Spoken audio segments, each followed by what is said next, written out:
3 steel transformations. Railroad track to anvil. Are you looking for a fun DIY project? Something that you can easily do at home, consumes less time, and enables you to learn valuable skills?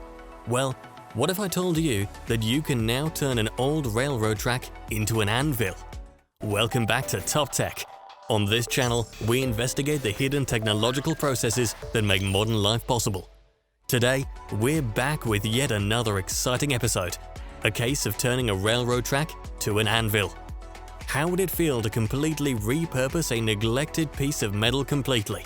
Just like breathing a new life into it, right? In today's video, we'll discuss the 3 engineers who managed to turn their railroad scrap into a fully fledged ironclad anvil. And you know what's the best part? It took minimal effort, equipment, and time. All you need is a few skills and some time to chalk things out. But before we get started, we have a quick DIY project for you.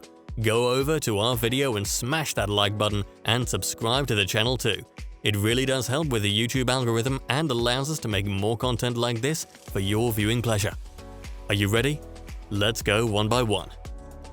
Example 1. So, let's start with what you need first to make an anvil. You'll need an 18 to 20 inches railroad track, preferably old and hard enough to face all that iron. As you can see, the engineer is also in protective gear, which is extremely important. We don't want any unnecessary bodily harm to happen to anyone. Now, it's not easy to cut metal, but thankfully, we have many alternatives to do so today. So, if you can't afford a $1,000 bandsaw to cut that hard of metal, you can opt for an acetylene or propane cutting torch or an angle grinder. Time to get started.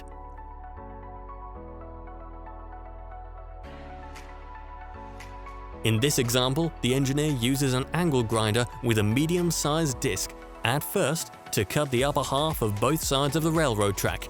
The grinder helps to cut the track symmetrically from both ends.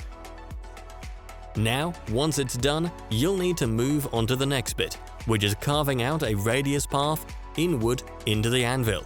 Next, the bandsaw is turned to give the anvil a smoother looking shape. After the cutting and rust is removed, you will have to shape your track.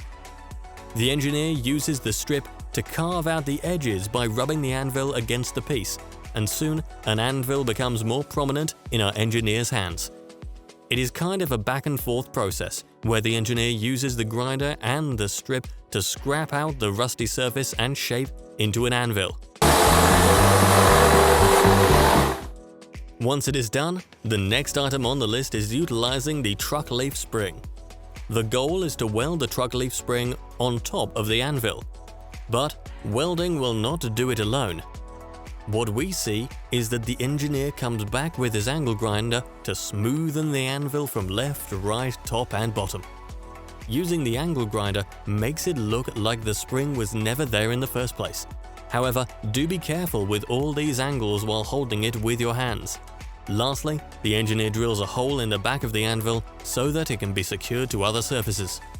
And finally, he takes a few seconds to test the beautiful ringing sound of a hammer on the anvil as he marvels at his completed project. Great work, you handyman!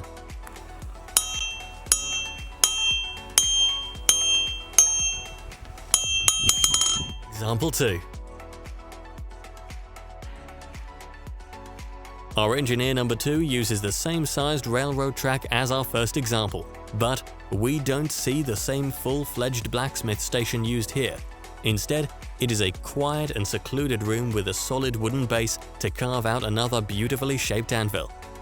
This just goes to show that you don't need an entire Tony Stark workshop for this project, just some creative passion and a handful of tools. As you can see, engineer number 2 first takes his time, using a Sharpie to outline the shape of the anvil and is precise when it comes to the edges. Once completed, he meticulously cuts away out the front and back end of the railroad, maneuvering his saw as he cuts along the outlined shape. This diligence he exudes reminds us of the skilled workers who spend hours or even days meticulously carving out ice sculptures from heavy blocks of ice.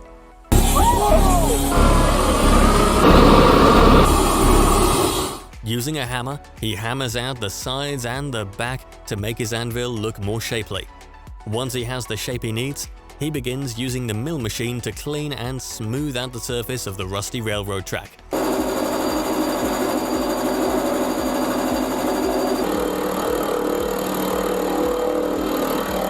You'll notice that since the railroad track has a rusty and rough surface, he begins to file the surface to ensure that the bottom, edges, radius, and top are smoothed out before continuing.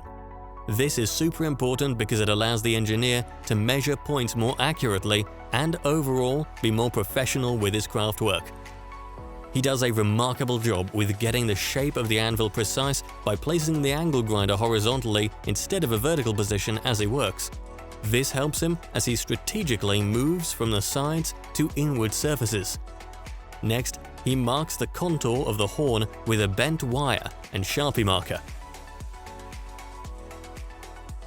After cutting out the shape, he spends a good amount of time making the horn round until it meets his requirements. Let's not also forget the diligent job he does sandblasting the anvil to remove all the rust from the original railroad track. This helps later on when it's time to coat the anvil and gives material a smoother surface to stick to. After this is all done, he finishes off his artistry by using bluing liquid to coat the anvil to protect it from further rusting.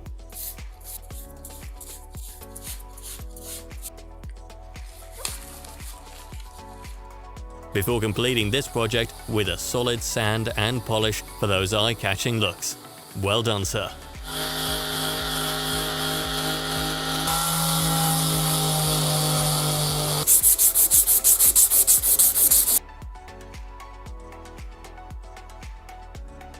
Example 3.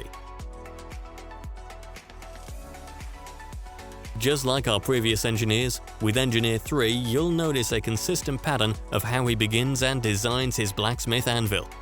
He uses a variety of tools from markers, compasses, French curves, and other geometrical equipment to trace the outline of his preferred anvil design. He brings the steel outside and places it on a metal stand and cuts through it with a porter band. With a bandsaw, you can cut through easily with minimum efforts, like buttered steak. Be careful to securely fasten the steel to the stand and wear your steel-toed shoes, as things can get crazy if the steel track comes loose. Safety first.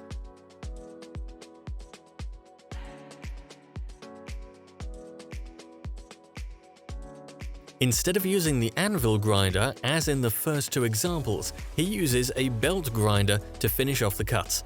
In this case, the engineer only has a 15-pound anvil to hold, which makes it easier to work with. Unlike an angle grinder, with a belt grinder, you can place the grinder in front of you with a solid base. And since the anvil is lightweight, you can mold and shape the surfaces easier. Another benefit of working with a belt grinder is that you can switch it up as per your anvil requirements. For instance, if you're shaping the top, use a medium-sized contact wheel. In comparison, if you were shaping the bottom, use a big contact wheel and then a smaller one when shaping the radius of the anvil. Next, he cuts out a piece of 1/2-inch mild steel and then welds the steel to the body of the anvil. Lastly, he places the anvil under sharp light and do a nice little cleaning to make it look good and commences to build a tripod stand for the anvil. You can get a couple of steel rods, use a chop saw to cut them, and then mold them together. He recommends welding the pads on the bottom of each arm for better support. The last part is to make measurements for drilling the anvil for holes. Engineer number 3 likes to make one hardy hole at a time, drill it out, and then look out for the second hole. Now that you know how to make an anvil from an old railroad track, you probably don't have to spend hundreds of dollars on fancy iron equipment. But better yet, you'll have felt a sense of accomplishment for having repurposed something yourself. You know what? From now on, if you see an abandoned railroad track and you like blacksmith work, you know what to do next. While making an anvil, you can be creative about your height, weight, radius, and dimensions, unlike a standard anvil that you'll get from the market. We hope you will try making a railroad track into an anvil, but do take necessary precautions and do let us know about other DIY projects you would like to learn at home. Until next time, see you.